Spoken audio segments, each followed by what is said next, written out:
We now invite you to join us for part 12 of The Difference Between Buddhism and Christianity by Supreme Master Ching Hai Vegan, held at Harvard University's Harvard Yenching Library in Cambridge, Massachusetts, USA on October 28, 1989, delivered in English and Chinese with subtitles in many languages. In this episode, Supreme Master Ching Hai reveals that sincerity and a genuine longing for liberation are essential to guiding us toward enlightenment, transforming our inner attitude and deepening our understanding of life.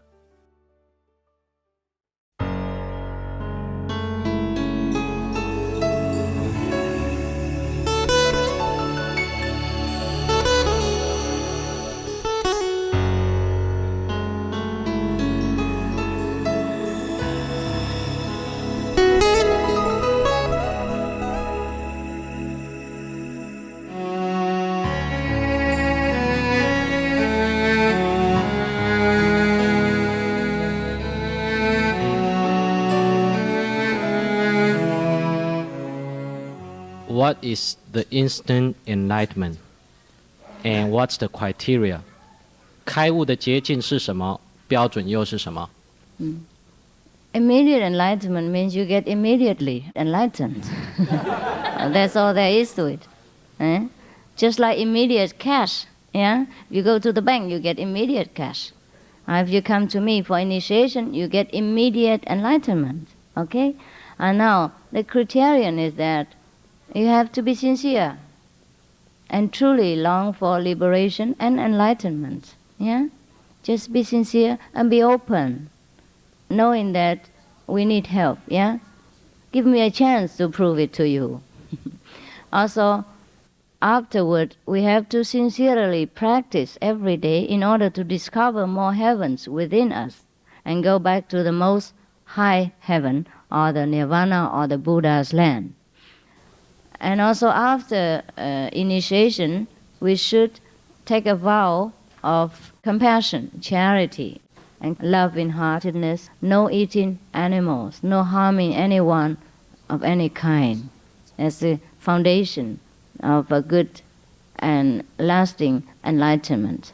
And if you keep these, you will get more enlightened each day until you get fully enlightened, become Buddha, or become Christ-like. Then you can help yourself, help others to get liberation if they have affinity with you. Yeah?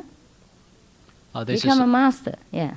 This is also my own experience too. I was wondering when I was signing up my initiation at California on May 29th. And during the initiation, immediately I saw lights and hear the sounds. This is absolutely the truth. Okay, this is the following question. How do one put the theory of enlightenment into everyday life practice? What activity do we do? What books do we read? What prayers do we pray, etc.? You see, we have no set formulas for what you shall pray. But you may pray that you get more enlightened each day and become nearer to God. And that's the highest prayer, yeah? Nearer to Buddhahood, to God or Buddhahood, it's the same thing. And you meditate every day. You pray whatever you wish to pray for. Noble prayers are always accepted by God, by Buddhas. And activities you do like every day you do. If you are a doctor, you look after your patients. If you are an engineer, you take care of your machines. If you are a taxi driver, then you take care of your customer and drive them to the right place. After enlightenment, there's just a little difference. You do it with devotion and love, not with ignorance and just earning money like before. Activities are normal, just the attitude changes and the mental understanding will change. We do it with utmost humble humility, love, devotion, and knowing there is an extremely supreme power behind our every action. And that's very reassuring and very encouraging. Not just doing boring work every day without any life, without any inspiration. I have heard that some religious sect forbid the change from one sect to another.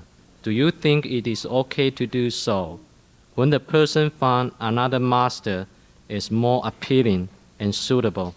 Do you forbid your disciples to do so? No, I will not. I will never forbid anyone to do anything. If you think other masters are better, more enlightened, more powerful, then welcome. Go quickly. And if you have something, please come back and share with me. But I doubt it, though. I doubt it that anyone will be more appealing. If you have affinity with me, you will feel I'm okay, I'm the best, I'm the most supreme.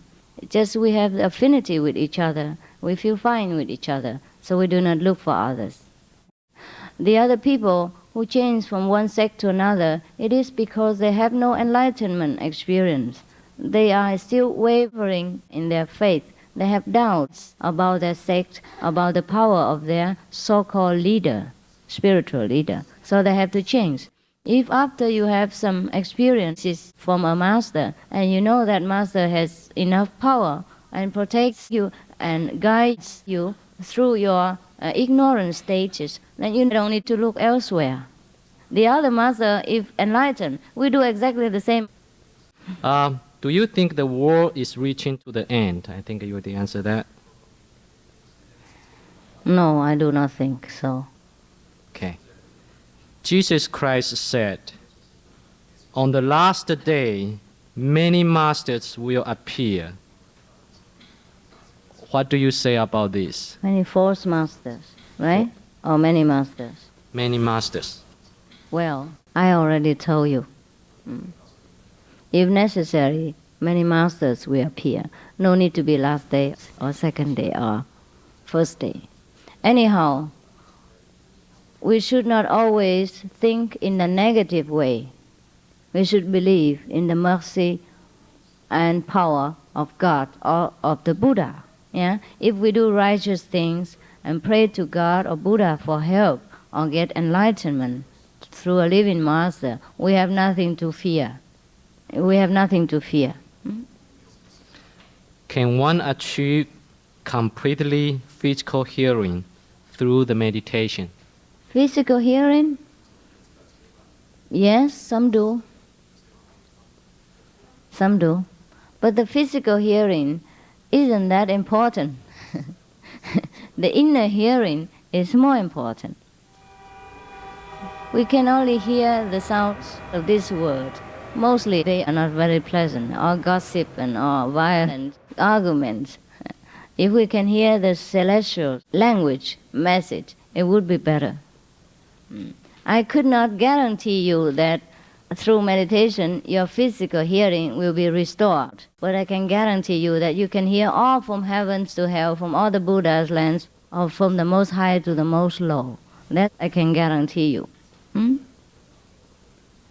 Why did not Jesus Christ preach vegetarian? As far as I can understand and can tell from the Bible. Please read my article, Why People Have to Be Vegan. I mentioned enough about the Bible. Yeah? Jesus preached vegetarianism to people. He himself was a vegetarian. Most people do not understand Jesus. Where did the negative creative force coming from? From the God? Why does he allow that thing to happen? Any purpose at all? It's a kind of theater, you know. To have the negative and positive, there is fun. Otherwise, no fun. Huh? It's just like in this world we have daylight and we have nighttime. Nighttime is for us to rest, and daytime is for us to be active and work. What I mean is we need some periods of rest. Yeah? If you cannot sleep for 2-3 days, you feel terrible. So night is to put everything in sleep, to rest and restore. Winter is the same. You see all the leaves falling down and all the things looking all dry and terrible, but then they restore their strength in spring. They need rest. Yeah? So everything is created in opposites, in pairs, in order to complement each other. Now, we are not to be afraid of the negative force. We just have to know how it functions in order to control it and not to get into its clutches, yeah? That's why we get enlightenment. Not that we get enlightenment and then we shun the opposite force, or we hate the negative force, or Maya, etc. It's not the case. To get enlightenment is to know through the positive and the negative. And then they can harmonize each other. And then we break through the negative and the positive even. Go through the unnegative and unpositive.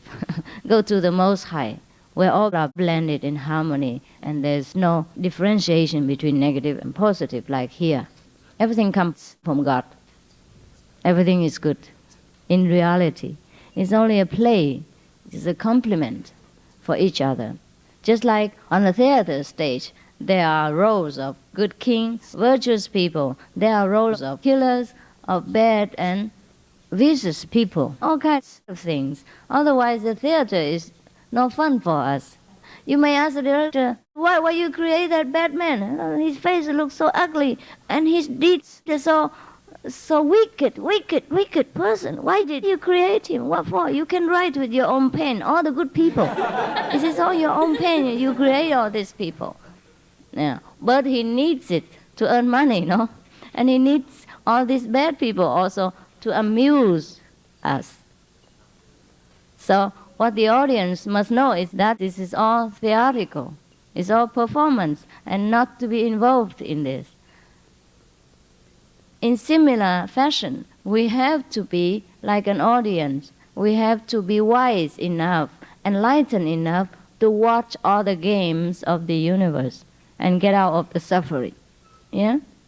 That's why some people, when they go to watch movies or theater, they become so involved in the performance. They cry, they shriek, they choke with emotion. You know that? Yes. That's like we are now. When we are ignorant, we are choked, or we get excited, we get angry, we get emotionally involved with the game. Yeah? If we are enlightened, we are cool and recollected, and we look. Yeah? We enjoy, but we do not suffer.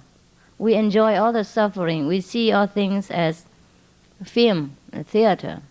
We do not feel any longer involved or personally get hurt. Therefore, hells or heavens, all these are illusions. Master, I'm sorry I can't go to the microphone. Could I follow up on that question? Why is there such a state of fun? Is there a purpose, like learning? And if it's so fun here, what's the incentive for finding a paradise, a heaven? People are having fun here anyway. All right, then you stay. The first question is, why is it their creation? Because we like it. We like it. Just like we go to the theater. We pay money for it even, yeah? In life there is enough misery, there is enough fun, but we pay a lot of money to go to the theater just to see the same thing, no? To see people quarreling and fighting and all these kinds of things, which happen in life sometimes, anyhow. So people like it, yeah? People like it. The same, we like it. We create all that sometimes.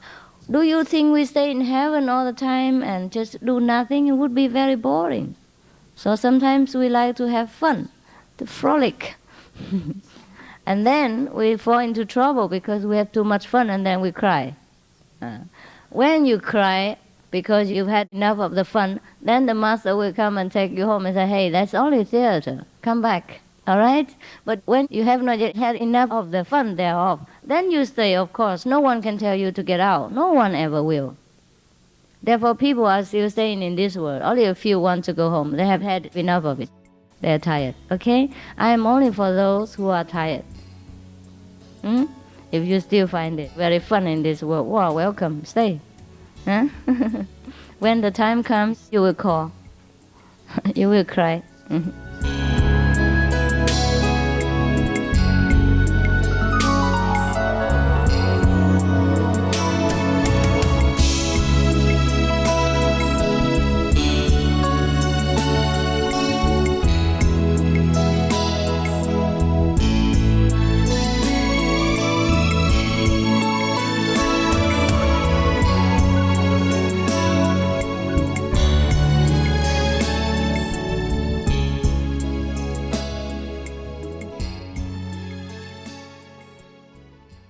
Supreme Master Ching Hai, vegan, is a world-renowned spiritual teacher, humanitarian, and artist.